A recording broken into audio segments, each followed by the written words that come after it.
Kevin. Am I on the screen? Yeah, you're on the screen. Oh, I thought you were going to bring me in. All right, welcome in. This is the Ravens post-game show. The Orioles are done. There's no Orioles season anymore. Kevin, I'm the one wearing the jersey. Yep. The Orioles didn't play tonight. They haven't played all year. We're in Ravens season, and Zach is fully in Ravens mode right now. I have. So, Kevin, I decided I am done. I'm officially throwing in the towel on the Orioles season for the next 18, 17 hours. I'm done. I am not caring for the next 17 hours. You know how much they've broken me? I'm over here, Samuel, I'm agreeing with your takes. That's how much they've broken me, Samuel. I know it's a big moment. I know we didn't agree the other day. I thought you were being overdramatic. Maybe I was being underdramatic. You know, I think you're right. I have concerns about this right now. This is the worst baseball I've seen this team play in a long time. But Kevin, I'd rather them do it now than in October. And here's what I'm talking.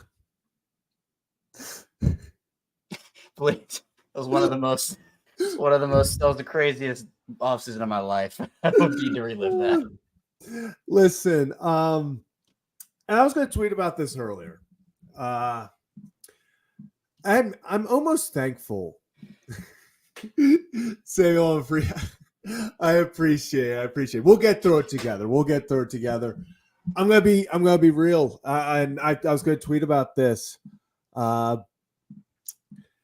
Last year seemed too perfect. You know, do you get what I mean, Kevin? Like last year's regular season just seemed too perfect. And it really just felt like everything, they didn't get swept at all. They didn't have a losing streak, I think, of more than 4, maybe even 3. They just always found ways to bounce back. And it just really felt like everything went their way. And then the playoffs hit and shit hit the fan. I like that they're dealing with a little bit of adversity this year. And before we get a little bit too far in, Brad says Ryan Ripken show without Ryan. So this is the post-game show on the Ryan Ripken Network. This is not the Ryan Ripken show. This is Kevin and Zach reacts. Still pending. But yeah, so this will eventually be on its own channel. But right now we are living this show here. The show is living here. We are living this show. There you go. Show's living here. You got it. So yeah, Kevin, I'm going to look at the positives still. Am I concerned? Oh yeah, this pitching staff concerns me. Cole Irvin concerns me. Albert Suarez concerns me. Yenier Cano really concerns me. But at the end of the day, I think changes are coming. There's going to be trades. This team is not as bad as they're playing. They're playing horrendous ball, and this is the worst ball I've seen them play in 2+ years. But like I said, I'd rather them do it now than in October. Yeah.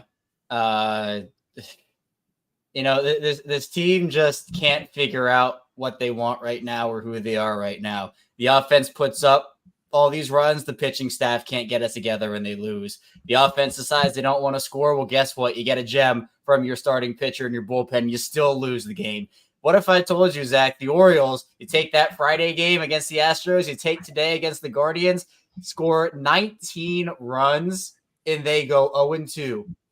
Playing baseball. We're not talking football. We're not talking a basketball court. We're talking baseball. 19 runs in 2 games, and they go 0-2, scoring that many combined. And then on top of that, the other 3 games, they score 4 combined runs. And the pitching staff, for the most part, does a decently good job, although again, not perfect by any stretch of the imagination. Let's congratulate those. Sam, appreciate you becoming a member. And I saw a comment down here. Maybe me becoming a Holy Shirts and Pants member will fix the season. If the Orioles win tomorrow, you know who you got to thank. I will remember this, Sam C. And we will come back if they win tomorrow, and I will bring some sort of confetti or something for you because that would be electric.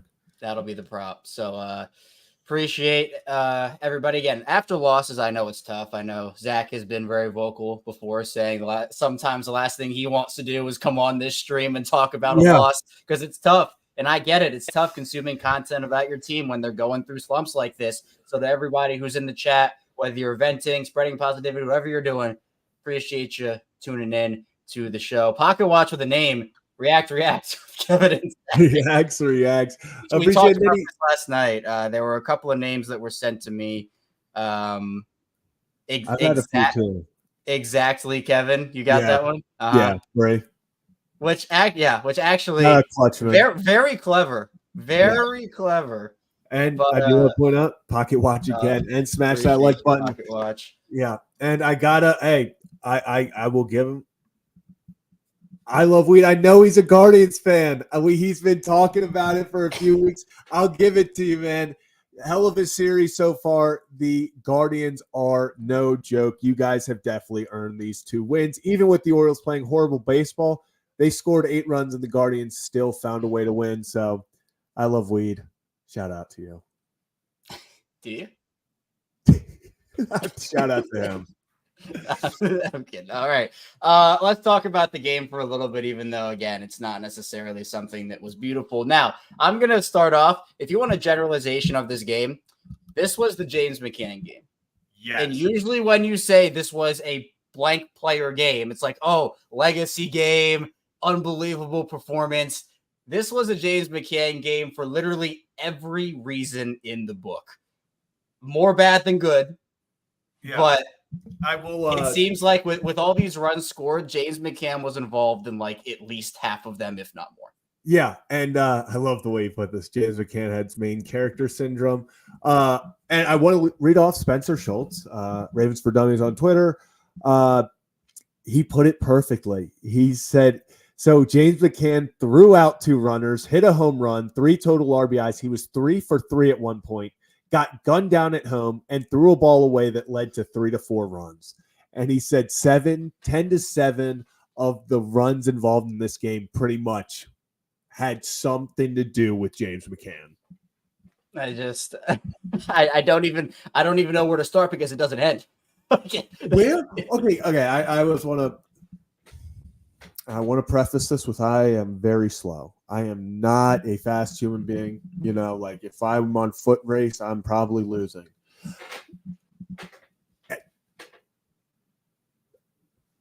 How slow is James McCann?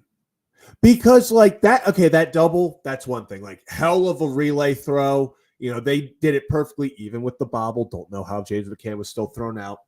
But the one I'm curious about is J-Ram there's that slow tapper up the line, third base line. J-Ram makes the play in left field, throws it away to second base. Second baseman has to come off the bag to go get it. And then they still get James McCann at first. I was looking around like, did he trip? Like, I don't know if I've just never noticed this, if it's never been yes, Aviator, yes, I know. We were actually just talking about this with our guest from earlier today. Yeah, that was Tristan was very shocked that I'd run twice on stream. And it was glorious. It was something. It was glorious. But yeah, I don't know if I've just never noticed or something, but I did not realize I have to put this on screen. Oh, Nick Tortoise. But I just guess I never realized that James McCann was that slow. Yeah, I don't know. And imagine, I mean, I know they look, we'll talk about they left how many on base, Zach? 11, 12, if I'm not mistaken. Yeah. I mean, you can't load the bases with no outs and get 1 run. They honestly could have, I mean, with the way the double play went, would have been 0 if the second baseman didn't have his foot off the bag. But you load the bases, and we've talked all season about how this team needs to drive in guys when, one, you have runners in scoring position or just guys on base. Don't rely on the long ball. And look, the Orioles had plenty of that tonight. There were plenty of long balls, which, by the way, Gunnar did not hit a solo homer tonight. Look at that. Doesn't lead off. He actually gets another RBI with his homer. So, look, I think that's what we've been saying for a long time. But when you leave 11 on base, there were 30 hits in this game combined. The Orioles had 16 hits in this game. And while they scored 8 runs, you should be scoring when you have that many hits. We're talking about a game they lost by 2. And the cherry on top was, I think, Tony homering after the bases were loaded, and he was like, okay, this couldn't have, Cowser couldn't have done something. And then it's just, it was a mess. But Cowser did do something, by the way. He did. Yeah. And I want to point this out because we've even had Ryan O'Hearn on. We've had James McCann on the show too, but we had Ryan O'Hearn on, and he talked about his struggles against lefties and how it's just something that he wishes he could get past, that he wants to really work on. But man, did it feel helpless when I was sitting there and the lefties up, and you couldn't pinch hit anyone for O'Hearn, and like O'Hearn's just the guy you have to take that at bat with. Your only other guy, I think, was Mullins at the time. You had to let him take that at bat, but it was one of those things where you're watching it and you're like, I don't feel comfortable right now. And you could almost feel like O'Hearn didn't feel comfortable.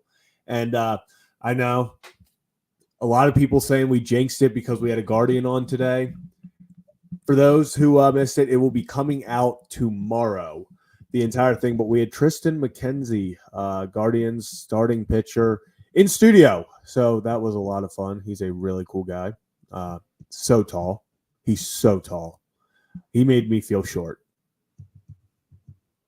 I wasn't there, so I can't. I was just like when he was standing up, I was like, yeah. But do we want to do one up, one down? Yeah, I mean, I think everyone knows where the. Actually, not true. There were a lot of downs in this game. I think there is a main one that everybody will probably say. But yeah, do you want to go first? Want me to go first? I think we always steal each other's. So number one, on base 5 times, 4 for 4. Jordan Westberg, produce. Remember when it felt like Westy was slumping? I know he'd go like 1 for 5, but the hit would be like the biggest hit of the night. Yeah, and it just it felt like for a while he was slumping, but then he looked at his numbers and he actually wasn't. Yeah, I don't want to steal this if this is yours, so I won't. But no, that's not mine. Okay, then let's talk about real quick. Wait, hold up. The Nets just broke a trade. Michael Bridges. I thought something cool was happening. I saw what? Bridges got traded. Yeah, have agreed to principal on a trade to send Michael Bridges to the New York Knicks for Bojan Bogdanovic. You're lying. 4 unprotected first-round picks. Who's tweeting that? Woj. It's a Woj bomb. That's hence why I'm bringing it up. No way. Yeah, that is awesome. 4 unprotected firsts for him. My friend is a huge Nets fan. I need to send this. He probably already knows. Wow. Villanova boys, man. Oh, it is. Villanova boys. Building them. Okay. But let's get back. During regular Kevin and Zach Reacts, this might be something we go to talk about. So, now I have to go back to talking about the Orioles losing. We can't. Oh, and then Rocco just texted it to us. God, Rocco is. He's not on top of the news. And they just go the Villanova Knicks again. He's probably listening to the stream and trying to get one out on us and saying, "Oh, they didn't know." But real fast about Brian Baker, I tweet this out. Is it weird to say Brian Baker's the guy I trust the most in the bullpen right now? And talk about it in the comments. Do you guys trust Brian Baker right now? Because remember when we were talking about Brian Baker being a potential replacement in the bullpen, and everyone was like, absolutely not. Do not let him within 900 miles of that bullpen. He cannot get it done. He's going to just blow games. Brian Baker's kind of being a stud right now. Yeah. Another guy, Nick Vespi. Yeah, I was going to say Vespi. Is that your one up? He was one of them. I mean, I thought Gunnar played really well today. I mean, I don't want to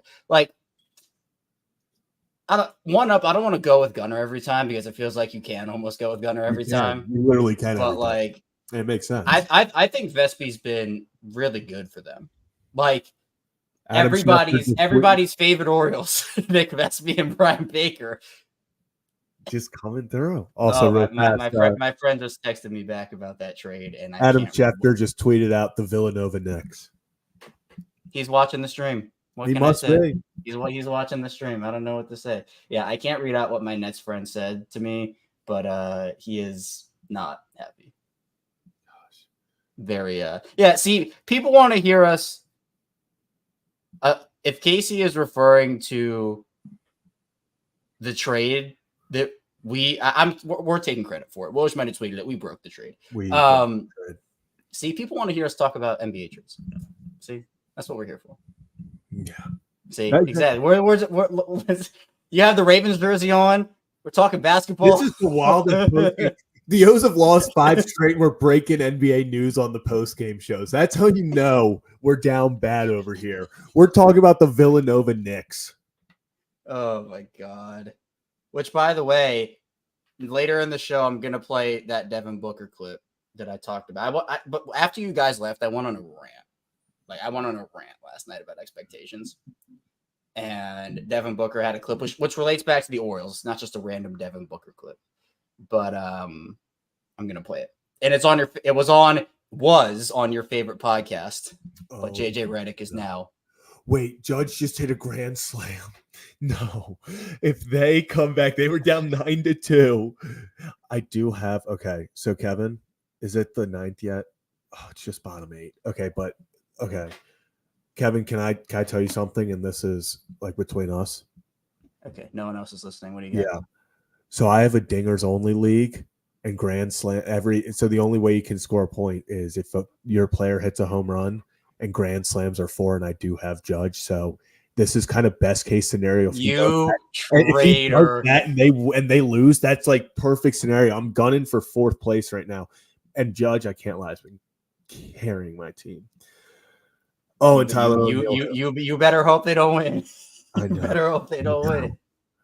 It felt in my defense, everyone, I wanted to say this. The draft was during the Ryan Ripken show, and it was auto draft for me. So I've already had to drop a lot of my players. I've made the most moves because I was auto drafting. And wow, you are getting cooked. I know. I knew that was going to happen. I understood. That's why I had to specify with. I still need them to lose, but this is God. The Knicks really didn't get. They only got 1 player, but 5 first is crazy. So yeah. All right. Let's get back somewhat to we should talk about the game a little bit.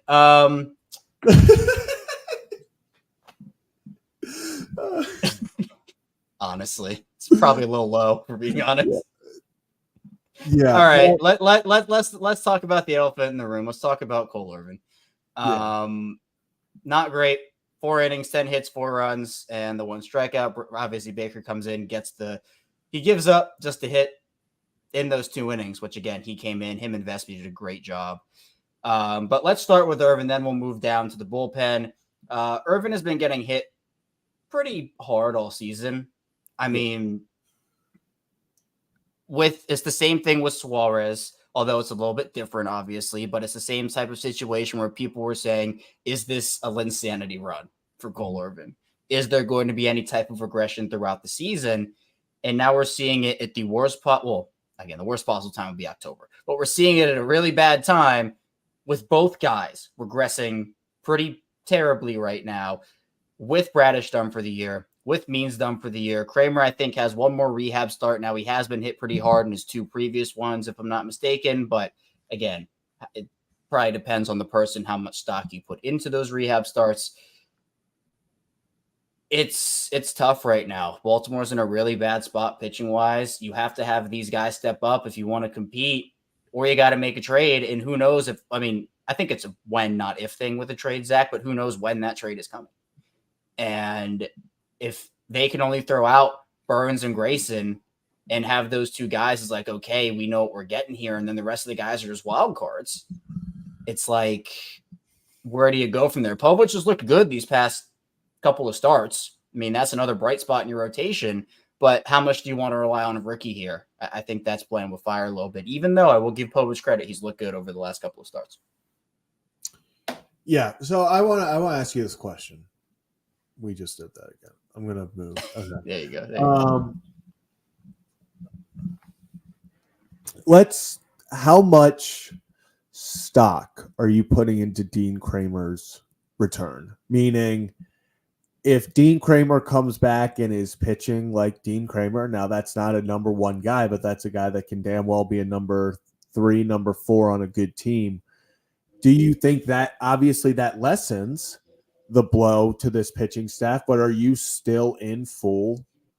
We have to go get another top guy, because right now, who's pitching game 3 of a playoff game? I don't know. Is it like, and this is weird. If game 3 was, let's say tomorrow, everyone's healthy, Corbin Burns, well, okay, I'm not going to say everyone's healthy, obviously. Like the guys who are on the team right now are up. Corbin Burns and Grayson went 1 and 2. Is it crazy to say Povich would start game 3 right now? Oh, like I'm just like. I honestly, that's the guy who I trust the most right now, and I feel like crazy saying that. I feel crazy. I mean, at this point, yeah. I mean, again, but that's my point of like, do you really want to be in that situation where you're trusting a rookie in game 3 of a playoff series is your third starter? You can't do that. You just can't do it. For me, does Kramer's return help the pitching staff? Sure. I think it does. But is it this massive boost that solves all their issues? It's far from it. I mean, they need another guy. They need very least they need a number 3, right? I know a lot of people are gunning for a number 2 or an ace type of player. You were talking about it, I think, on Sunday, Zach. What guy is that? What ace is out there on the market right now? I think realistically, if you can get a guy who can slot in as a 2 to a 3 or a 3 to a 4 even, that helps. You get a little bullpen help. And then I think with that, I feel a lot more comfortable with Burns, Rodriguez, that number 3, Povich, and then you can throw Kramer in that back end as the 5. So a question I want to ask you, and I want people in the chat to answer this as well. Would you still be comfortable giving up top guys? So I'm saying one of Kjerstad, Mayo, or Basayo, one of them, and then a guy like a Norby, a Stowers, a second tier type prospect. And maybe let's just throw in a guy in the late 20s for the Orioles system. Would you be willing to give up 3 of those guys for a Garrett Crochet? But Garrett Crochet is in the bullpen this year, because it's pretty much a given at this point with what we're seeing. I don't think he can't be a starter the rest of the year. So next year he can be built up to continue to add innings. He can be in your rotation. So you are getting Crochet as a bullpen piece this year, and then you're hoping the next 2-3 years he would be a starter. I get where, I'm still, where I am. You know where I stand on Crochet. I think he is just waiting to have kind of a blow up, just like he's doubled his innings already from his career high. Like that scares me. We literally saw this with Tyler Wells last year. Incredible start to the season. First half was the Orioles ace. People forget Tyler Wells was the Orioles ace for a long time last year. And then his arm just finally was like, he just had too much work on it. So yeah. And I'm seeing a lot of mixed, yeses and nos. Actually, I'm probably seeing more nos, which kind of surprises me. I thought, because that's the only real way that I see a Crochet getting to Baltimore is if he has to go to the bullpen for this season, because that arm with how hard he throws and the number of innings that he's already over, he's just, It's such a delicate thing. Because my initial answer would be no. I mean, Mayo 100% and Basayo even. I'm not for Crochet. I'm not doing that. But it just depends, right? Like, who's the guy you're going to go out there and get? Like, is it going to be Crochet? Is it going to be Fetty, who we talked about? And Ryan did a breakdown on him. So, by the way, mini side tangent, we're talking about trade pieces. So Ryan's doing breakdowns on potential trade pieces for the Orioles, and the first one was Eric Fetty. So be sure to check out that breakdown when he can bring to the Orioles. But it's just like, that's a tough package when you're talking about a guy where we're so fixated, because it's both the rotation and the bullpen. And it's like, I feel like they have to do something with both. But is their answer, like we talked about, is it getting a starter and then moving a guy like Suarez back to the bullpen? And having that be the thing. When Kramer comes back, if you get a starter, do you move Suarez and Irvin back to the bullpen? Right? Like, because that to me, again, will be Burns, Rodriguez, the starter, Povich, and Kramer. So is their idea you're going to trade for a starter, and then your bullpen help is you're moving guys internally in Suarez and Irvin back to the bullpen. Maybe that's what they want to do, but it's tough. I mean, look, I remember the Orioles have given up, you can go back forever. They've given up big prospects for bullpen help. They traded Rodriguez for Andrew Miller back in 2014. Yeah. And look, he was an incredible piece of that bullpen. One of the guys, like, I still think about him of like, man, what if he had stayed? But of course, I think about that all the time, Kevin. Didn't go that way. But Rodriguez turned into a pretty solid player, but it's about timelines. It's about where you are now. And for the Orioles, this timeline is something that hopefully, again, no guarantees, but hopefully they will be in contention for years and years and years to come. But there is no guarantee. You have to take advantage of every year when you can, especially when you're as good. I know people can say they're not good, but as good as the Orioles are and how good they can be. Yeah. So I don't know. Look, they have to move off of some of these guys eventually. If it's not this trade deadline, it's going to have to be at some point because a couple of things could happen. I think one of a couple of things are going to happen. Either they're going to find playing time for them somehow, just in terms of, some guys moving on, veteran pieces, just not being a part of the organization anymore in a couple of years, or these guys are going to be like, look, I need to play somewhere. I can't just stick around here. Mm-hmm. I need to change the scenery. And that happens. Like, I think there's a misconception about players who are in the minor leagues of like, oh, there's no like change of scenery stuff until the majors. That's not true. Like, guys can request out in the minor leagues and say, am I going to be stuck here for the next 3? If you're Connor Norby, are you like, am I going to be stuck here for the next 3 years? I mean, Jackson's ahead of him in the pecking order. I mean, not in terms of going up, but like in terms of long-term, where's the long-term future for Norby? Is that in the outfield? I don't know, but you're going to have to move off of these guys eventually. And I thought that Mike Elias did a phenomenal job with the Corbin Burns trade. Why? Because it was surplus of prospects. They chose Jordan Westbrook over Joey Ortiz. Ortiz would probably still be either in AAA right now or platooning somewhere at the major league level with Baltimore. So what do? You go out there and you acquire an ace at a position that you needed in a starting position, starting pitcher. So I think that you have to be able to say, look, they've drafted incredibly well. They have an abundance of prospects, but it is unrealistic with how many guys are on that diamond to play all of them. I am watching the 9th inning of the Yankees versus Mets. And first pitch, line drive down the line. Pete Alonso caught it. So one out, baby. All right. Zach is the master hate watcher. That is so facts, Kevin. That is so facts. But Mike Franz. Appreciate you, Mike. Appreciate it. And this third wildcard spot creates far fewer trade partners. Yeah. Talk about that. That's the biggest thing. Is who's even going to be trading? Who's going to be buying? Who's going to be selling? It really feels like it's going to be, we keep seeing people go, no, you can't wait for the trade deadline. You got to go now. You got to go now. You got to go now. I agree. I think the guys would love to go make a deal now, but so many teams think they're in it still. So many teams are going out and saying, okay, we got to just see where we're at like a week before the deadline, and then we'll decide if we're buying or selling. Like, it does not seem like there are maybe 5 teams in the league that know for sure they are selling. Every other team, like the Toronto Blue Jays, the Toronto Blue Jays could be massive sellers, or they could go buy. Like, they're the biggest difference in the league of the teams I consider still competing, and they're 6.5 games out of the playoffs.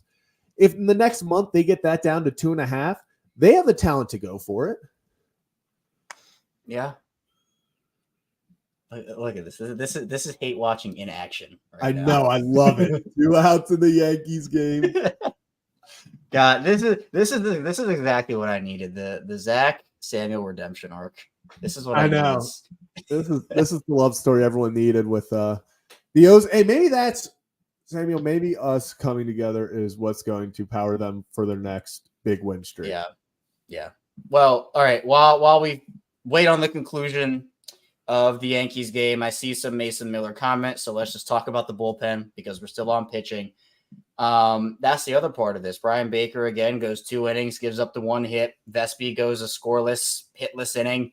But then obviously the one we got to talk about here is Yennier Cano, who gives up 2 runs in the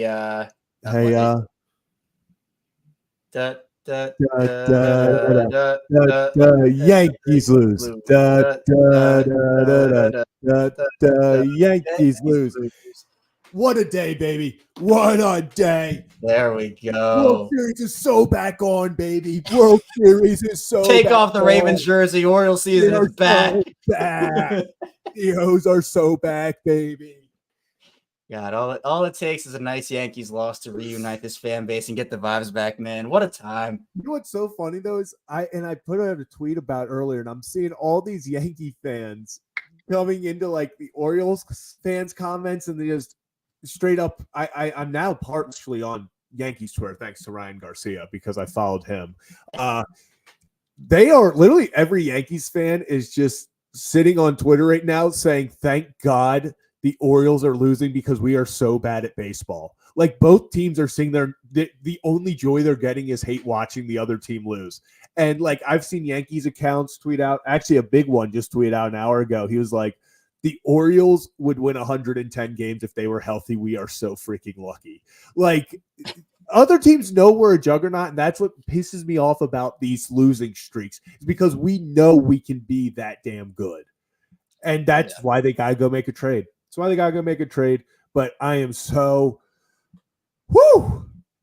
Judge Grand Slam and the Yankees lose. Talk about a great. You're still a traitor. You're not getting out of that. You're still a traitor. Now that everyone knows, I can at least like be open about that. I'm a little happy he's still got that useless home run. You're not beating the traitor allegations anytime soon. I'm a hater traitor, you know. Hater traitor. Is that you with the alliteration? Hater traitor. Zach reacts like you're just. Sometimes I can bust a rhyme, my friend. Yeah, there anytime. You go. Bust a rhyme anytime. I was trying to think one. I'm not as quick witted as you with the rhymes. I can't do it. All right, let's get. Rod, so appreciate you. It means that you've actually reached 2 months as a member. So you now have 1 month. 1 month. So you now have Ollie as your emoji. The next one is Kevin's face. Have we had anyone reach 3 yet?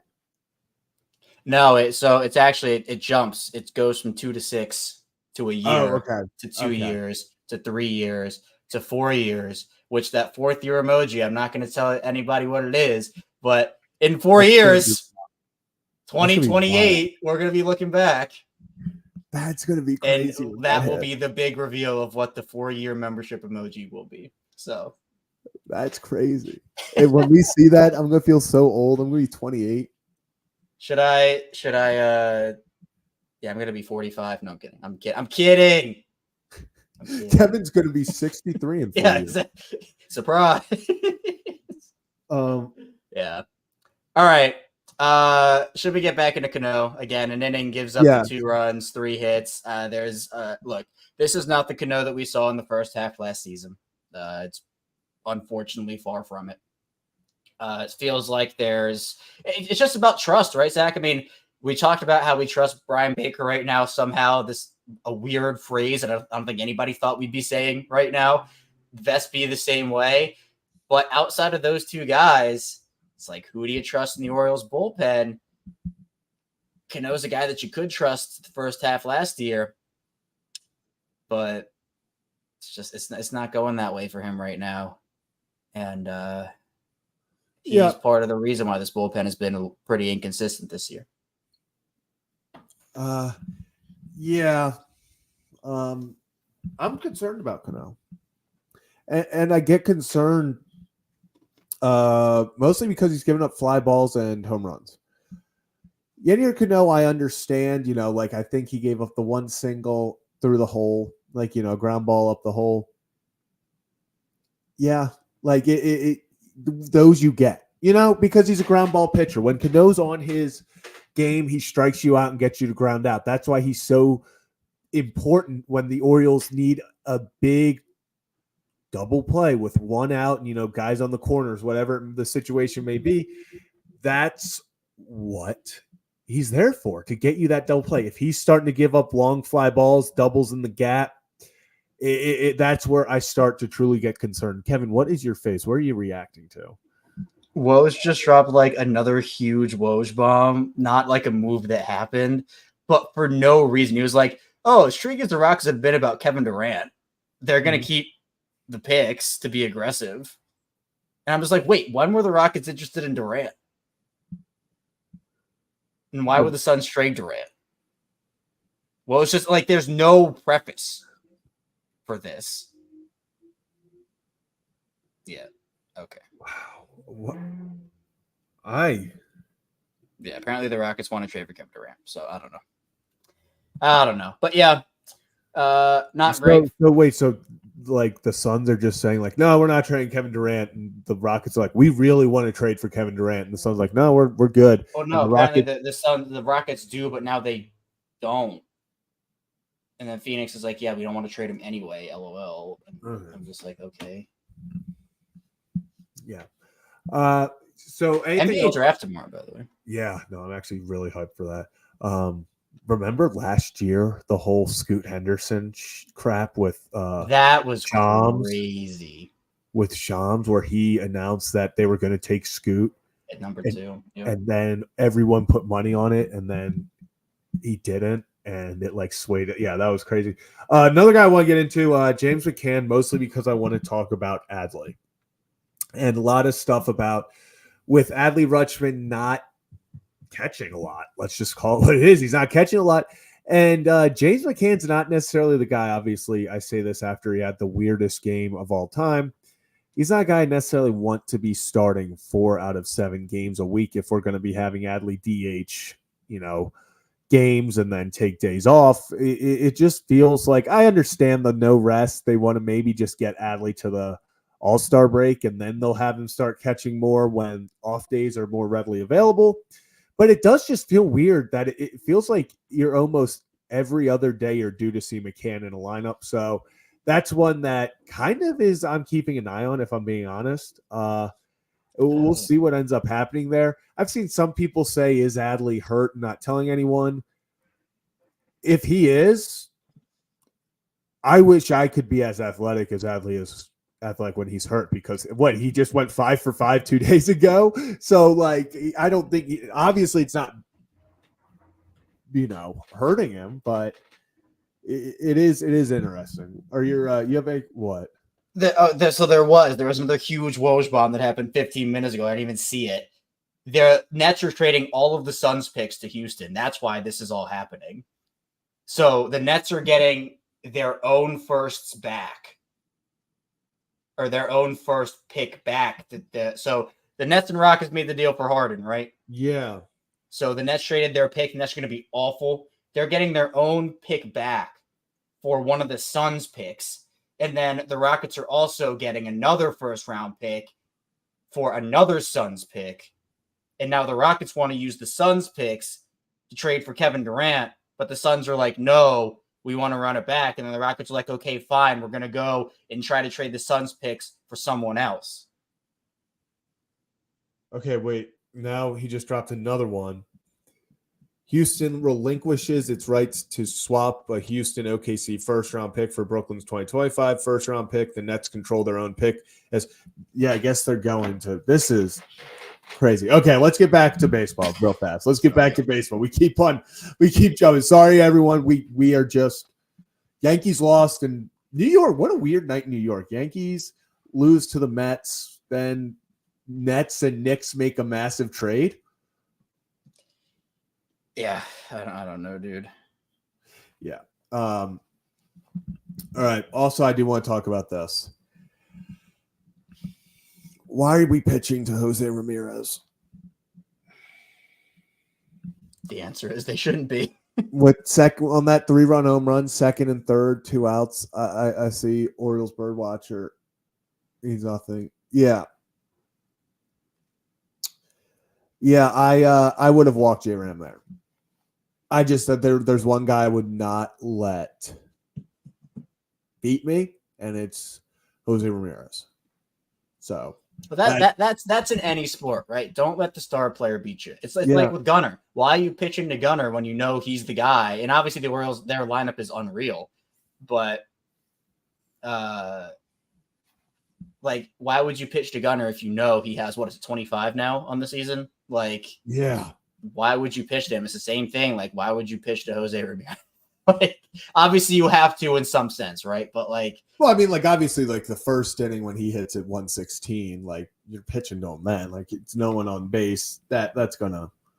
Also, bottom of the lineups against this pitching staff recently have just raked for It's no like reason. Murderers Row, the old Yankees, like peak Yankees, and like what was that, the 40s? That's Yeah. like that's what they're looking like, the bottom of the lineup against the Orioles right now. Yeah. But it's just, man, so much is happening in just the sports I world. know. Well, let's react to this as well with Mr. Ryan Ripken himself. Ryan, have you heard all the news tonight? It's been a crazy night. What other news? We The actually, if Knicks I'm traded for Mikal Bridges, and then Oh yeah, the Rockets and Nets made another big trade. yeah. The Orioles didn't play tonight. I don't know. We reaction to that. Ryan, I'm not gonna lie. We covered the Orioles, then we had a live watch party watching the Yankees lose, and then we broke down the NBA trades. And honestly, I'm not gonna lie, vibes in the chat were at an all-time high when the Yankees lost. We all said we're back. Everyone claimed we are back. So. Well, you can tell they weren't very high at the beginning of the show, Ryan, because Zach has a Kyle Hamilton jersey on, so he was ready to move on to football season. I told him, Ryan, I told him, I said, I'm officially throwing in the towel in the 2024 Baltimore Orioles for the next 17 hours. Yeah, I already called Manfred, and we're in agreement. Yeah. We're moving on.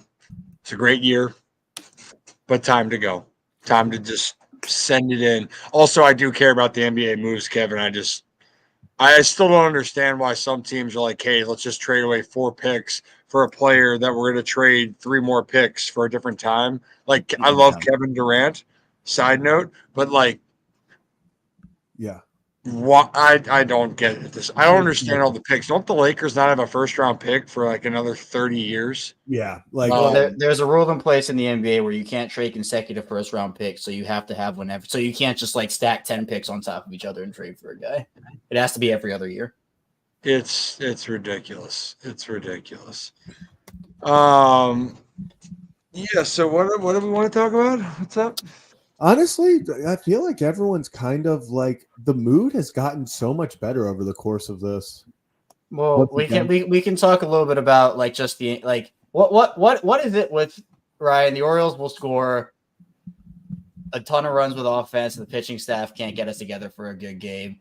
And then the pitching staff will pitch great, but then the offense can't get us together, and they can't score runs and they lose. I put out the stat. If I told you the Orioles would score 19 runs over the course of Friday and tonight combined, and they would go 0-2, and then in the other 3 games they scored 4 runs combined. Is this like fatigue? Is this just like the end of June? They played so many games and like they haven't had an off day except for the one, or like what do you attribute to it? Well, I think you attribute it to that it is effing baseball. And I think sometimes we get caught up with I honestly mean this in the nicest way. Baltimore's gotten pretty spoiled over the last year. The fact that the Orioles hadn't lost 5 games in over a year, people tend to forget the Orioles lost about 100,000 games, back in 21. Norfolk Tides for us, by the way, in 21, shout out. We lost, we were 3-10 to start the year. Great vibes, not great team. So context here, and it's adversity. And we talked about it yesterday. Teams are going to go through these lulls. Look at what's going on with the Yankees. It looks like both of the Orioles and Yankees just duked it out, and then both of them just exhausted each other. Like that to me, I think it's just the emotional toll. Kev, I don't think there's any rhyme or reason. I will say the one constant for me is I think the bullpen is tired. And I've said that before. The starting pitching hasn't gone deep in the last couple weeks. they have not had a quality start in 8 straight games. Which Yeah, is actually, I want to read off a stat. Sorry, I still have like 10. Do you want to read the stat off? You want me to keep going? Oh, can I read the stat and then you keep going? Yeah, and then I'll get into go ahead.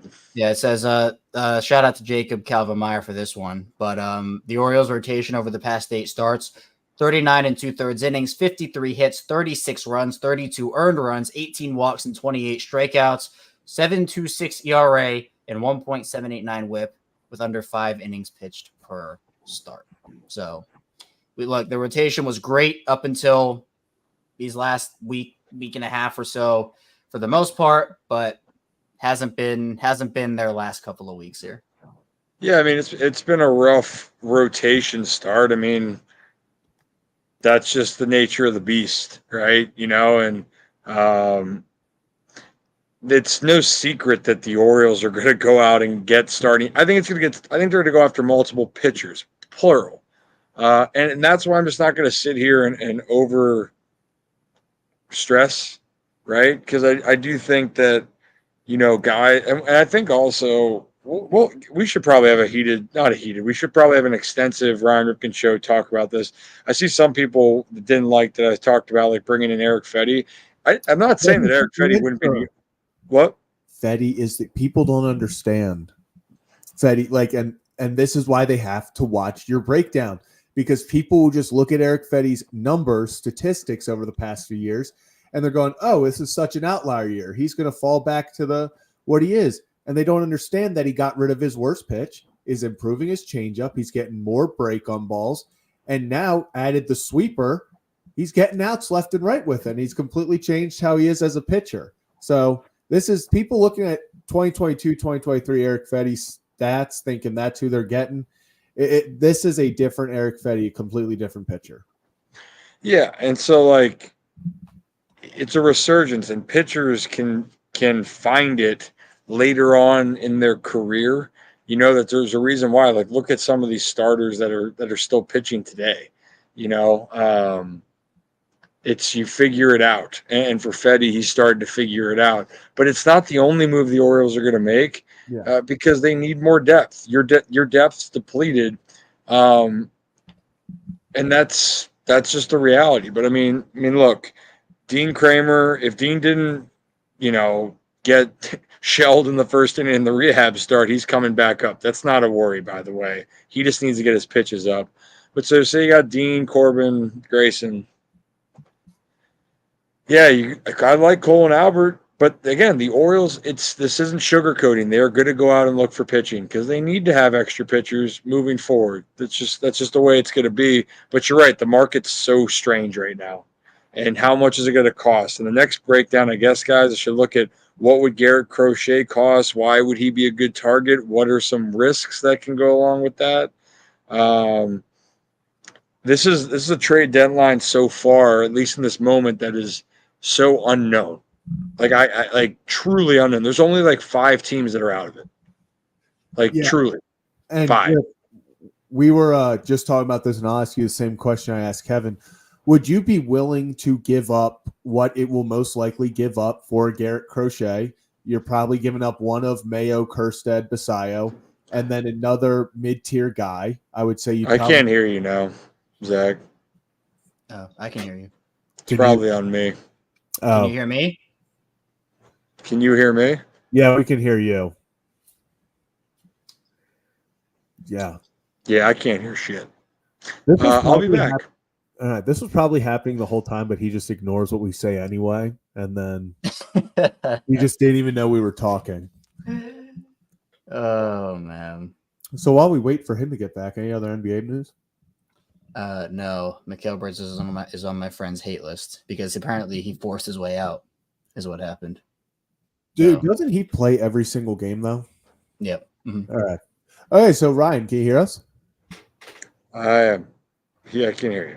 All right. So as I was asking Kevin before, so you're most likely, would you be happy with the Orioles giving up a frontline guy, one of the Kerstead, Mayo, Basayos, and you'd probably have to give up a tier 2 guy to go get a Garrett Crochet? Now, with his pitch count where it is, or his innings count where it is, it's pretty clear, and it feels like a very well-known fact around the league by general managers and just writers that he's probably not going to be able to go deep into this season as a starter. So are you okay with giving up that price tag to put Garrett Crochet potentially in the bullpen as a high leverage guy this year, and then you restart it and try again next year to build up the innings as a starter?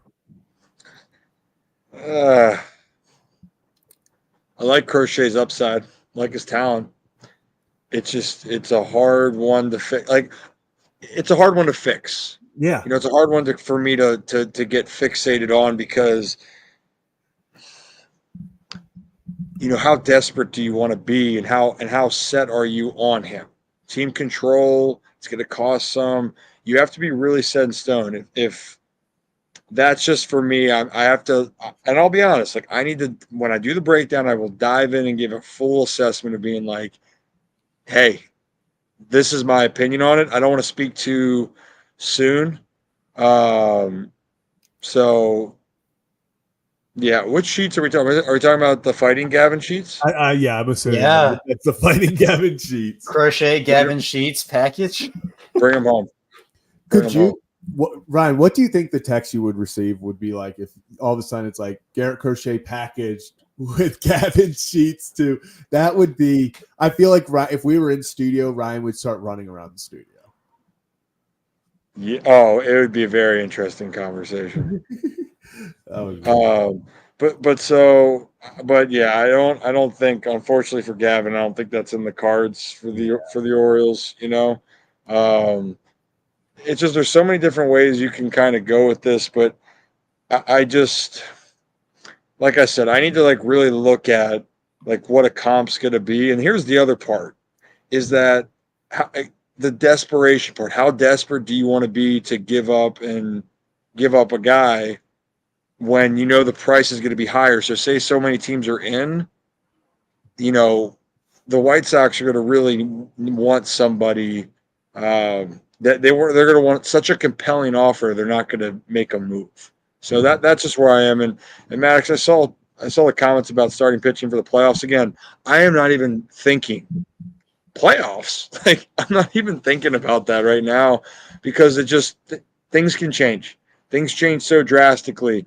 When Grayson got shelled to start the year last year, everyone was like, "Oh, hey, now he needs to go back down." And then the second half of the season, he was dynamite. Kyle Braddis, same thing from May on. Guys can get in a rhythm. Jordan Montgomery definitely wasn't the pitcher. He had a solid year, but he wasn't the pitcher he was in the first half of last season that he was in the second half. It's just. I was just going to say, remember, Jordan Montgomery was kind of like the secondary acquisition for the Rangers. They went out and got Max Scherzer. Everyone had wanted Dylan Cease. Everyone wanted to see where Justin Verlander was going to go. He ends up going back to Houston. And it was like, oh, okay. And the Rangers, okay, yeah, they also just picked up Jordan Montgomery. Cool. But they got Max Scherzer. That's who they needed. And then Scherzer goes down, gets hurt. Who was arguably their best pitcher in the playoffs and down the stretch? It was Jordan Montgomery.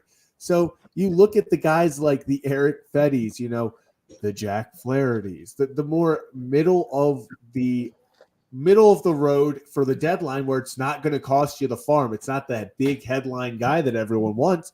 But those are sometimes, in a lot of cases, the guys that make the biggest impact on the team. Yeah. Oh, for sure. It's never exactly who you think it's going to be every time. And also in general, it gives you an appreciation for just that's the unpredictability at the deadline. You're trying to be aggressive, but you really don't know. And you think that these guys are going to be able to bring it for your team, but it's more than just the one guy.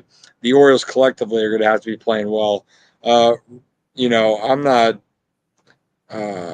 I'm just not too worried. One thing though I will say, and maybe we save this for Thursday, I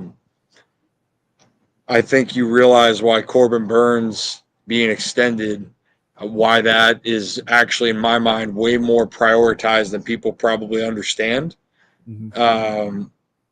but I'll save that discussion. But I think what you're seeing is, those guys, it's special. I think that's why people are getting disappointed with Cole Irvin and Albert Suarez and other people, is because they were pitching like aces, but they don't have the consistency of aces. So then your mentality gets skewed of how great they've been doing. Then meanwhile, Corbin Burns' worst outing has been 4 earned runs. Like, level of consistency matters. Grayson Rodriguez has done really well, but still has some of those outings. It's something to consider. So again, we can't. Let me dive in deep. I said that July, guys. Did I not say July, Zach? Did I not say July? We're not there yet. I know, and here you are. I'm just outside. I'm chilling. Ollie's obviously very upset about the situation as he's laying down As it should be. across from me. Yeah. I saw a comment about this. Kevin, do you think the team could possibly comp the 2021 Ravens injured during the season? I think the MLB and NFL are just different in terms of, like, I think the Orioles have an opportunity if they want to go out there and get pitching. Whereas in the NFL, the trade deadline, sure, I think has picked back up these last couple of seasons, where both teams, Ravens in 2021, that was an awful injury year for them. Like, it was brutal. And not that it hasn't been brutal for the Orioles this year, but I feel like it's different in how you acquire talent mid-season in the NFL versus the MLB, where I think it is better players are more accessible in trades in the MLB than the NFL. So I think that for the Orioles, I mean, obviously the 2021 season, there were injuries all over the place, but the real derailment was when Lamar went down. I mean, yeah, that's when that season essentially ended, although it was all over the place. So to me, I think that I understand what you're saying, but I think it's different because the Orioles, I think, can go out there and get starting pitching and get bullpen help or do that. Whereas for the Ravens, teams aren't just throwing up talent to throw up talent. Like, the NFL trade deadline compared to the MLB or the NBA is just not, it's not as big. So I think the Orioles have an opportunity to address their weaknesses that have popped up due to injury. And the Ravens, they couldn't do that, because, at least not to the way the Orioles can, because the NFL is just different. For sure. And hey, while you just brought up football, dilly, that's a great question. Yes, we do. And that's the plan. I mean, honestly, it's crazy, guys, when we think about this. This hasn't even been going on for a year. The show consistently. So let's back this up. This is Kevin and Zach react, or Kevin stubs his toe into a potato, whatever they're going to call it. This is going to live as post-game lives, but this is a part of the Ryan Ripken media. The Ryan Ripken show, which we air Mondays and Thursdays, and we might extend to Sundays during football season. But yes, dilly, we are going to cover a lot of football. It's just that baseball is so dense, and trying to find, and Kevin, this is no offense, and I know it's tough for you, you trying to find Raven stuff out in the off season at these times, there's not a ton to talk about, right? So it's a hard thing to find, but I promise you, when it gets there, we're diving deep in, and maybe we'll have more insight with the team. Hey, now stop traffic. So with the Baltimore Ravens, so it'll be a fun time. But for now, we're talking about baseball. It's baseball season, and we're going to talk a lot of football. This media is just growing. We actually, and to tease for some people here, and Dilly, glad you loved it. We're expanding a little bit even on just our guests. We got great guest lists. If you guys like the Orioles, you might like a player tomorrow that is going to be on that. We're going to just do a recording. Maybe our Holy Shirts and Pants members will get that first, just like they're going to get the first interview today with Tristan McKenzie. We teased that today. Zach, I mean, we've had a lot of great guests. That was one of the best we've had. Yeah, I mean, Tristan, just genuine conversation. Like, it didn't even feel like an interview. It was genuinely a conversation, and some of the things that he brought up, and he even would change conversations and lead topics. It was just all around incredible. He was just one of the coolest guys, down to earth, just a genuine human. Connections to so many Orioles players. We're talking Mountcastle, Enrique Bradfield Jr. He knows, Austin Hayes. So, a lot of lot of O's connections to Tristan McKenzie, and really just an all-around awesome guy. Yeah, and a fantastic guy. And that's like the insight we want to try to give to people as the other teams. And he also just has some fantastic stories as well. And we're excited. And Will G talked about Engraven, or hey, you can say leave the Ravens content to Engraven. Well, hey, like we love Engraven. It's a great guy, great content guy. He's like the OG Ravens YouTuber.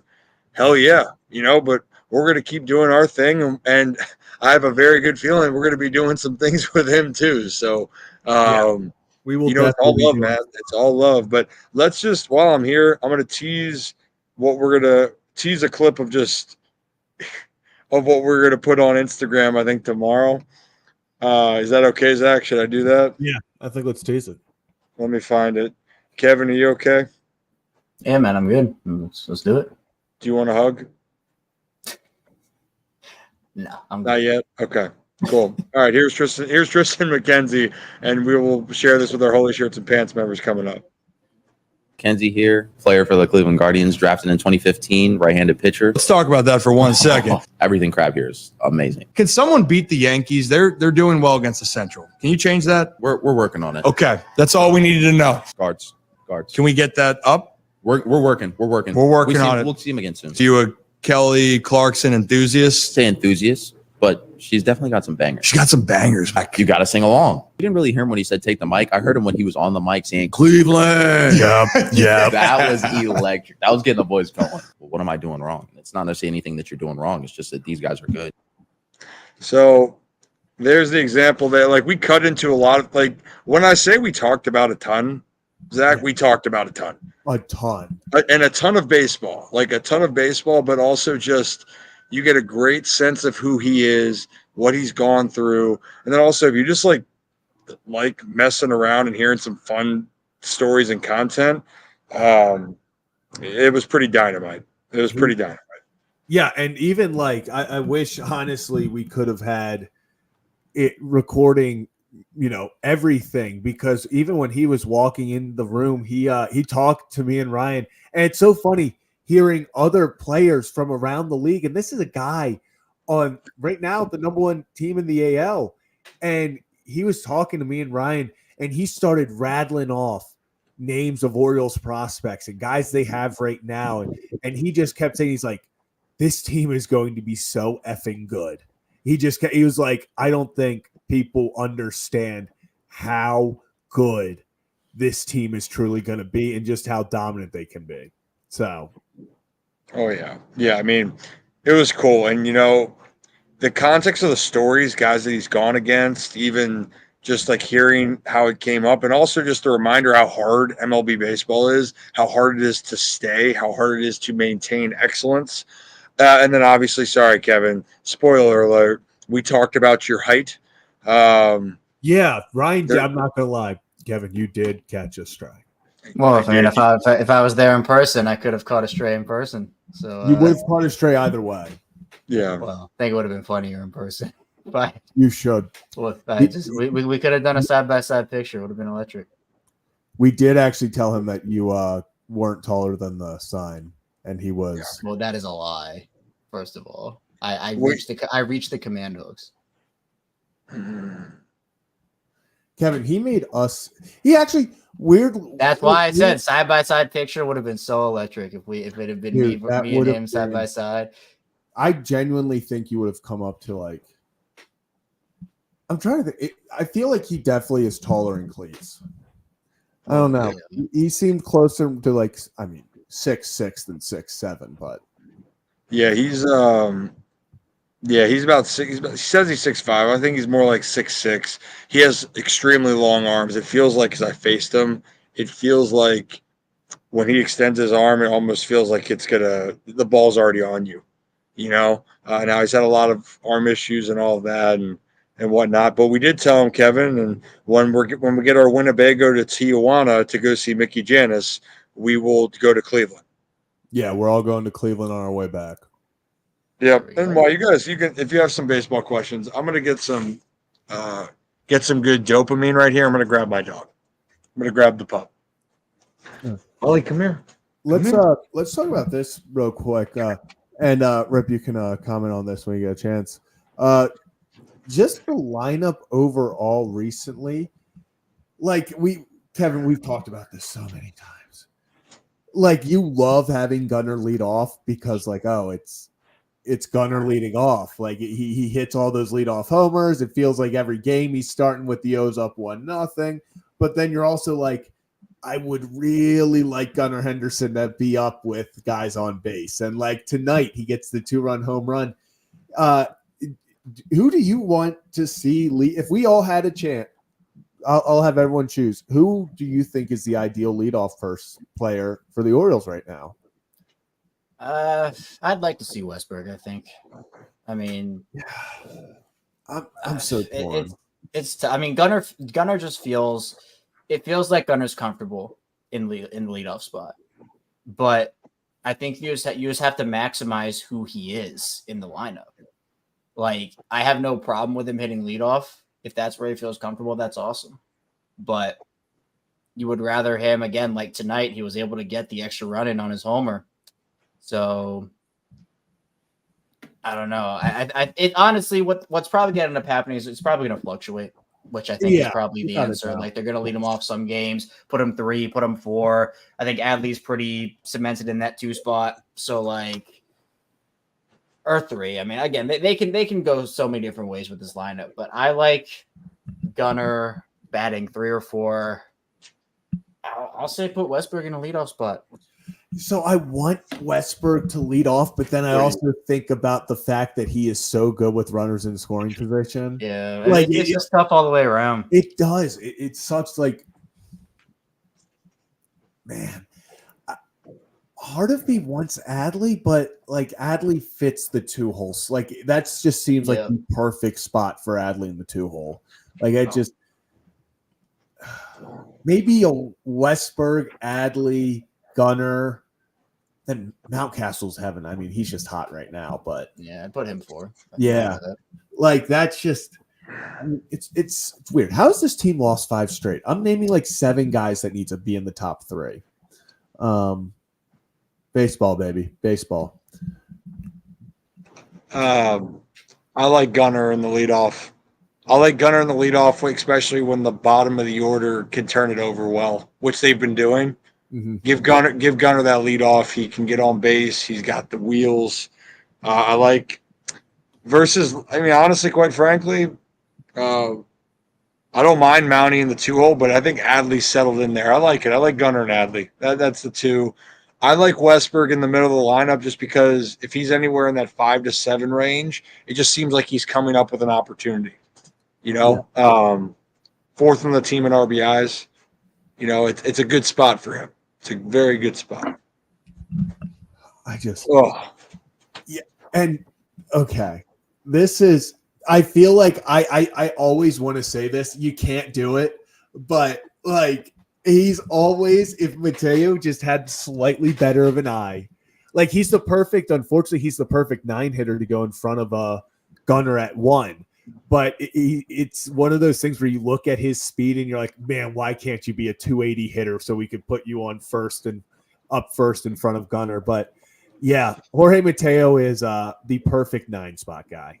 He's good to have there to flip the order over, but you can't really move him up further than really, I would say 7th, 6th if we're facing a lefty. Yeah. I just they could those first 4, first 5. You could throw any lineup together, and you could say, okay, that makes sense. Okay, that makes sense. So I don't know. I feel like it's gonna still probably be the majority of the time Gunnar, but I would like to see him. And it's a good point you made, Ryan, about if the bottom of the lineup can turn it over, it's really a non-issue because guys will be getting on anyway. But I don't know. It's just it feels. I don't know. Feels like Gunnar's the most comfortable there, so I expect him to stay there for most of the season. Yeah, and one thing I want to bring up, and this is going back, I know, a little bit off topic. I mean, still Orioles, but back to the bullpen. I think another guy that people are talking about a little bit in the starting rotation, but we talked with David Hall, who covers Norfolk, about Chase McDermott in the bullpen could be very, very interesting down the stretch. Talk about a guy with strikeout stuff. So, yeah, I think his long term, I think he's going to be a starter, but I would not discount at all. You know, we talk about all the time how the Orioles are going to look for in-house options, see what they have in-house before they start giving up top prospects for other guys and outside the organization. So I would not be surprised at all if I'm talking later in the season, this would be after the trade deadline. I would not be surprised at all if Chase McDermott found himself with an opportunity to be a bullpen guy in the big leagues.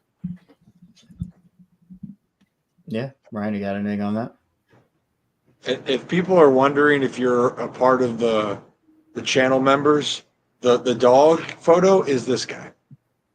It's this guy. He's the goodest of boys. He's got his leg up on my laptop. It's probably warm. It's probably warm. The back palm. Kevin, he would just smack the crap out of you.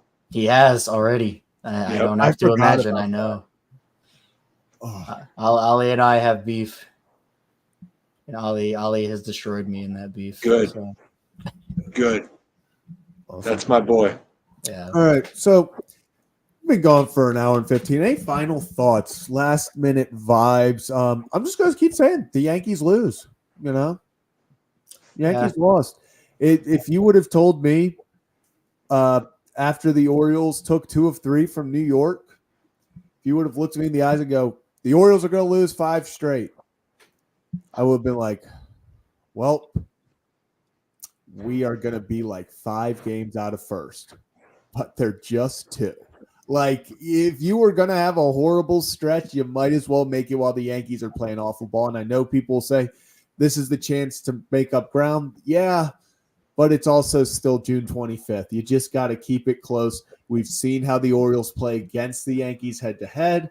So you still got 2 series against them, one coming up actually in 3 weeks. Yeah, right before the All-Star game. So just win them. You know, the Orioles still have playing chances to take the division. I'm not concerned. Any final thoughts from you guys? Don't get swept. Don't get swept. That's it. I mean, I'm chilling. Yeah, I'm good. You know what, guys? And if you want the harbor swim, maybe we'll go take a swim in the harbor. Team Ryan Ripken Media in the harbor to cleanse this losing streak. Nick Nose puts it perfectly. Yankees lose, which means we're so back. That's right. And you know what? I think, Ryan, you put it perfectly before. We're so spoiled, which is weird to say about Baltimore Orioles fans because I feel like just recently. Yeah. Well, like, no, but it's true. Like, we've seen, like, it's almost like we were so bad and then we were so good that you almost forgot what it was like. Like, yeah, baseball teams, like, the Orioles kind of skipped over that mediocre take a step year. Like, they went from they were not good to then they almost made a run and were eliminated in October for the playoffs. So, like, they weren't ever in that, like, oh, we're a 75-win team where we're going to have the good and bad stretches. They just suddenly were really good. So we do kind of forget that it is part of baseball to go through these bad stretches. We were lucky for 2 years to not have anything like this. But, Ryan, as I said earlier in the show before we got here, last year kind of felt like it was everything went perfectly in the regular season. They could do no wrong. They didn't get swept at all. It just felt like the perfect storm. Then you get humbled in the playoffs. It feels like they're fighting their demons earlier this year, and hopefully that leads to more success in October. Yeah. Well, hey, guys. Yeah, I mean, well, yeah, we could take a shot then too of spicy water, and the kick is good. Oh, good stretch. He's such a good boy. Ollie, you think Ollie's concerned? Not at all. Doesn't look it. He looks like he was having a good time. He looks like he was having a good time watching the Yankees lose. So that's That's true. Ollie, you want to say goodbye? Or are you tired? Say bye-bye. Awesome. Goodbye. Yeah, and so that'll do it for the post-game show for today. We will be back at it tomorrow with some stuff for our Holy Shirts and Pants members, but also back at it for a post-game show, hopefully after the Orioles break their losing streak. But we'll be back here no matter what. A lot of content coming up over the next few days on all platforms. So make sure you are following us, not only subscribed here, make sure you're following us on Twitter, on Instagram, and pretty much everywhere else you have social media, so you can make sure you never miss any content. So, yeah, like, subscribe, become a member before you go, folks. It means the world to us. So, yeah, but I think that will do it for all of us here. And have a night, just have a night. Good vibes around. Any final thoughts, fellas? West Virginia. I'm ending it.